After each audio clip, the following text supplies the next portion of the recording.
update 1.50 for Euro Truck Simulator 2 has arrived, which does mean, yes, it's broken Pro Mods, and you're going to have to actually wait for that, because they did put out a message on the Pro Mods website for those that do run Pro Mods, and what they said was that many of you expect Pro Mods update to follow soon after. Unfortunately, they have to inform you that this is going to take longer than expected due to critical technical problems that were very hard to pinpoint and solve. Creating test builds as well as testing itself got delayed by weeks. They are much further behind schedule than they anticipated because of this. So they're asking to be patient, and it's going to take a while. And at this point, a Pro Mods release before the end of May is very unlikely, and they're doing their best to deliver the update as fast as they possibly can. So if you want to use Pro Mods, you're going to have to roll it back. To start the update, let's talk about some of the reworks. First of all, we've got the Switzerland rework, which is a complete redesign of Switzerland, including the major cities of Geneva, Bern, and Zurich. The economy has also been finely tuned to reflect reality, featuring additions like the Chocolate Factory Depot. They've done the newly added sections of the A9 motorway and the N19 roads, and the A9 takes you through the Swiss Alps. And they've reworked the A9 motorway from Bern and have expanded it all the way through the valley of the River Rhone, winding through the Valais Canton, which features some vineyards and some great views as well. And they've also done another route which truckers don't normally travel due to the nature, very tight turns and inclines. And it is quite famous in the region. It is the Birka Pass, located on Route 19. They've also reworked villages and new ones like Suston and Obergom, and you'll also find new industries along the way too, such as farm and a sawmill. They've also done the A40 or the A25 route from Geneva to Oster, Italy, which also has a great sort of journey beneath the Mont Blanc.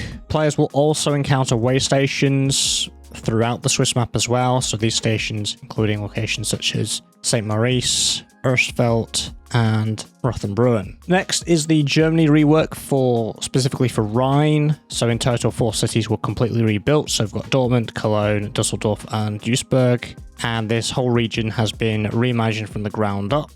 And they've also added a part of the Autobahn 3 from Cologne to Frankfurt. And when reworking the city of Cologne, one thing the devs wanted to make sure is they wanted to capture the entire size of the Rhine River, which passes through several cities in the area, most famously, obviously, Cologne. With this inclusion, it is now possible to drive right along the riverfront. As for Dortmund, it's more of an industrial area, so it's got winding roads and large intersections, and it will have the sort of biggest industry depots there, which do include the familiar in-game companies such as IKEA, LKW, and ITCC. As for Duisburg, you'll find the world's largest inland port, which is the Duisburg Hafen, which is the leading logistics hub in the whole of Europe. Moving on to the Scania Demo Center, which they have added in Sweden. So you'll have the opportunity to navigate the test track, featuring asphalt, forest, and gravel roads, with certain terrain challenges as well. And this in-game circuit is an exact replica of the real one on a 1-to-1 scale.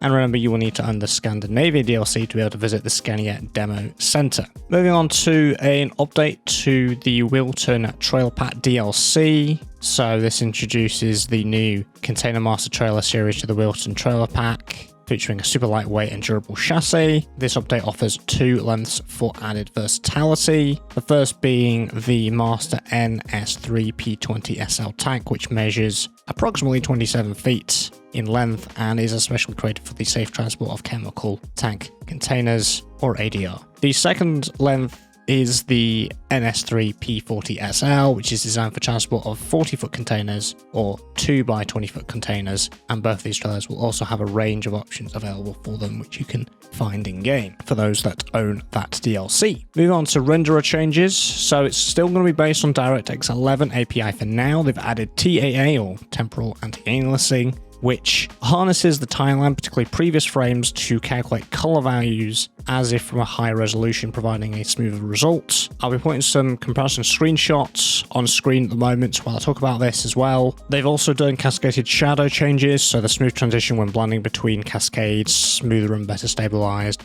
shadow edges. For soft particles, the particles and light flares smoothly fade out when near geometry, eliminating harsh intersections for a more seamless visual experience. As for lit or shadowed smoke, the smoke particles with enhanced volume perception and shading from sunlight, providing a more realistic and immersive atmosphere. For far shadows, the ever-present shadows from distant large objects like factory halls, skyscrapers, and road overpasses with the option to toggle them off in the options menu. They've also optimized light computation, so the dynamic lights are evaluated in a single pass, known as clustered lighting, improved performance in night scenes as well. Probably the most noticeable change in all this is the user interface rework, which, by the way, looks very, very nice. So this adopts a more flatter, minimalistic design with tooltips and layered navigation, ensuring a little bit easier navigation and accessibility. And for most UI screens, the visible changes are just an evolution of the previous look.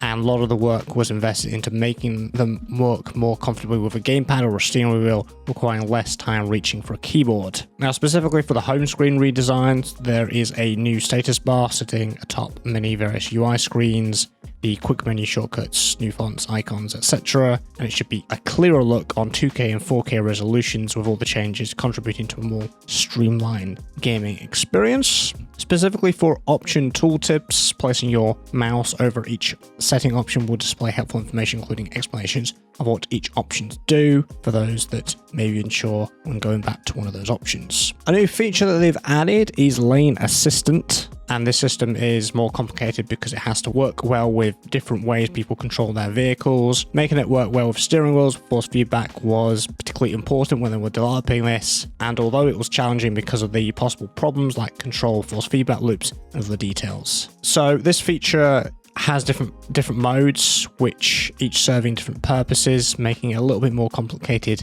as well. And so you can enjoy turning it on or off alongside adaptive cruise control, basically letting the truck do a bit more of the driving than you are. So what does this lane assistant do? So there is a lane departure warning mode, which audibly warns you when you're about to leave the lane. In addition to those warnings, there is the lane keep support, which automatically steers your truck to keep it from leaving the lane. Both modes are only active at speeds above 55 km per hour or 35 miles per hour, and the lane assistant also considers your usage of turn signals before engaging. And just to wrap everything up, some other changes. There's been an update to the MAN TGX, although they didn't actually mention in the patch notes what was changed to the TGX. They've added a brake squeaking sound, and they've also added a frame rate limiter into the options. And that's it. That's everything you need to know about update 1.50 for Euro Truck Simulator 2. I do hope I haven't earlier butchered any names. I probably have. Regardless if I have or I haven't, what is your experience and what's your thoughts on this new update? Put them in the comments below. I'd love to hear what your thoughts are. If you enjoyed this video, found it helpful, and like to see more content like this one, make sure you are subscribed. As well as Euro Truck Simulator 2, I cover other simulation and racing-based genres of patch notes and latest news. So if that interests you, you can stick around, and I'll see you in the next one. Take care.